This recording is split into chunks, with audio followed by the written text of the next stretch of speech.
पिता की इच्छा, इस बारे में मैं आपको बताना चाहता हूं। एक शिक्षक ने अपने पुत्र को बड़ी रुचि के साथ पढ़ाया तथा भाषण बोलने का प्रशिक्षण दिया। बेटा प्रतिदिन नए नए विषयों पर भाषण तैयार करता और अपने पिता को दिखाता था।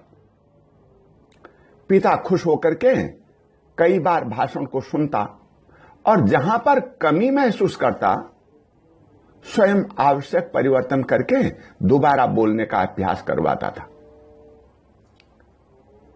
बेटा उच्च शिक्षा प्राप्त कर विश्वविद्यालय की प्रतियोगिताओं में तथा सामाजिक मंचों पर जाकर भी भाषण बोलने लग गया।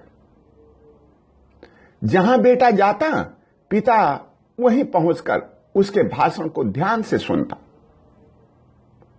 उत्साह बढ़ाता और बाद में आवश्यक सुझाव देता, कहां कैसे ठीक करना है, कहां कैसे अच्छा बोलना है।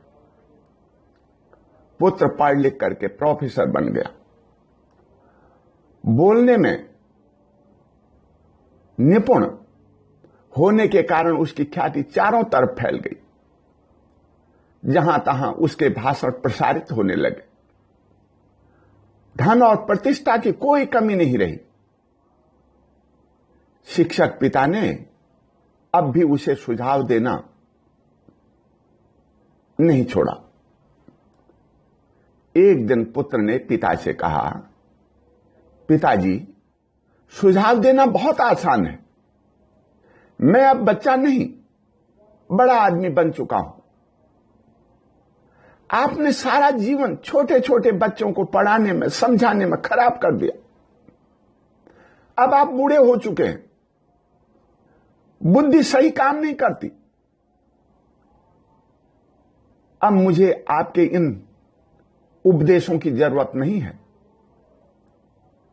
बेटे की बात सुनकर के पिता ने कहा, मेरे बच्चे, मैं मानता हूं मेरा शरीर, मेरी बुद्धि कमजोर हो चुकी है, परंतु मेरी इच्छा अभी प्रबल है।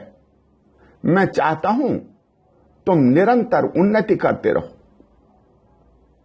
तुम्हारी बातें सुनकर के मुझे लग रहा है तुम जहां पर खड़े हो, जिस ऊंचाई पर गए हो, अब वहीं पर जाकर के ठहर गए हो। पिता ने हाथ जोड़ते हुए कहा, हे ईश्वर, मेरे उत्साही बच्चे की मंजिल अभी बहुत दूर है। फिर यह क्यों ठहर गया है? अब आप ही इसे रास्ता दिखलाइए, आप ही इसे आगे बढ़ाइए।